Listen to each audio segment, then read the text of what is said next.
devastation that comes. Right? I'm saying it again and again and again. Nobody is listening to me. I am sorry to say, our people are going to go through unimaginable pain in the next 6 months. Do you think the measures which are being announced by the government are enough? Do you think the measures announced by the government are enough? एक minute पूछने दो यार. Okay, Hindi में बोल दीजिए. देखिए, मैं पहले से कह रहा हूं कि आर्थिक सुनामी आने वाली है. कोविड से पहले मैं कह रहा था और अब मैं कह रहा हूं कि 100% आर्थिक सुनामी आ रही है. और मैं सरकार से कह रहा हूं, हर रोज कह रहा हूं कि आप प्रिपरेशन करना शुरू कर दीजिए. सरकार कोई प्रिपरेशन नहीं कर रही है, बस मतलब वही यहां पे मतलब वही अपने मतलब उल्टी सीधी बातें करते रहते हैं. मगर जो फंडामेंटल प्रिपरेशन करनी है, हिंदुस्तान को डिफेंड करने के लिए, प्रोटेक्ट करने के लिए, जो राष्ट्रवाद की बात होती है, वो नहीं हो रहा है. और मैं दुख से कह रहा हूं कि यहां पे ऐसा इकोनॉमिक झटका पड़ने वाला है कि करोड़ों लोगों को नुकसान होगा, दुख पहुंचेगा करोड़ों लोगों को, मगर कोई सुन नहीं रहा है. Moody's rating also has gone down. Moody's rating has given a it is not a question of Moody's rating. Moody's rating is not the issue here, right? We have come into a mindset which is Mr. Narendra Modi's mindset, that we are rated by some outsiders. I'm not bothered what the outsiders are saying. Okay, I understand what our strengths are. Now, the problem is that these people do not believe in our strengths.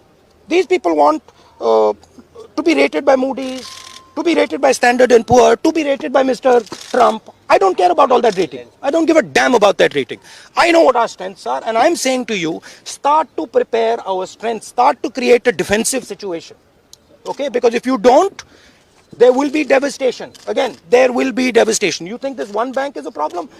Number of other banks are going to fall. That's what I'm trying to say. I'm trying to tell the Prime Minister, get your head out of the sand. Your head is right now in the sand. Pull it out. Look around what's going on. Don't be scared. Remove the fear that you've always carried all your life, because India needs you to do that. Thank you. साथियों, corona संकट का सामना करते हुए नए संकल्प के साथ मैं आज एक विशेष आर्थिक पैकेज की घोषणा कर रहा हूं. यह आर्थिक पैकेज आत्मनिर्भर भारत अभियान की अहम कड़ी के तौर पर काम करेगा. साथियों, हाल में सरकार ने कोरोना संकट से जुड़ी जो आर्थिक घोषणाएं की थी, जो रिजर्व बैंक के फैसले थे, और आज जिस आर्थिक पैकेज का ऐलान हो रहा है, उसे जोड़ दें तो ये करीब करीब 20 लाख करोड़ रुपए का है. 20 लाख करोड़ रुपए का है. ये पैकेज भारत की जीडीपी का करीब करीब 10% है. इन सबके जरिए देश के विभिन्न वर्गों को, आर्थिक व्यवस्था की कड़ियों को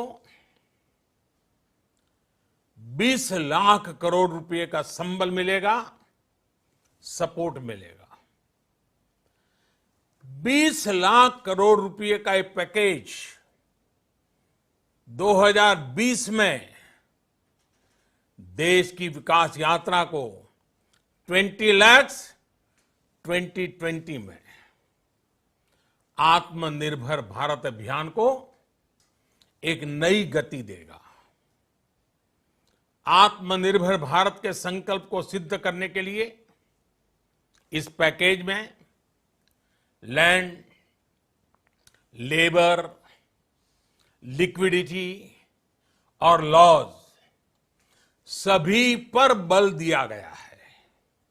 ये आर्थिक पैकेज हमारे कुटीर उद्योग, गृह उद्योग, हमारे लघु मंझोले उद्योग, हमारे एमएसएमई के लिए हैं, जो करोड़ों लोगों की आजीविका का साधन है, जो आत्मनिर्भर भारत के हमारे संकल्प का मजबूत आधार है।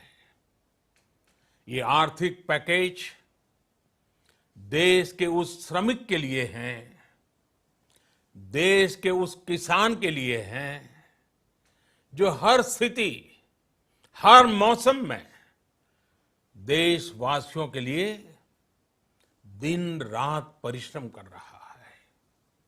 ये आर्थिक पैकेज हमारे देश के मध्यम वर्ग के लिए है, जो ईमानदारी से टैक्स देता है, देश के विकास में अपना योगदान देता है। ये आर्थिक पैकेज भारतीय उद्योग जगत के लिए है, जो भारत के आर्थिक सामर्थ्य को बुलंदी देने के लिए संकल्पित है। कल से शुरू करके आने वाले कुछ दिनों तक वित्त मंत्री जी द्वारा आपको आत्मनिर्भर भारत अभियान से प्रेरित इस आर्थिक पैकेज की विस्तार से जानकारी दी जाएगी।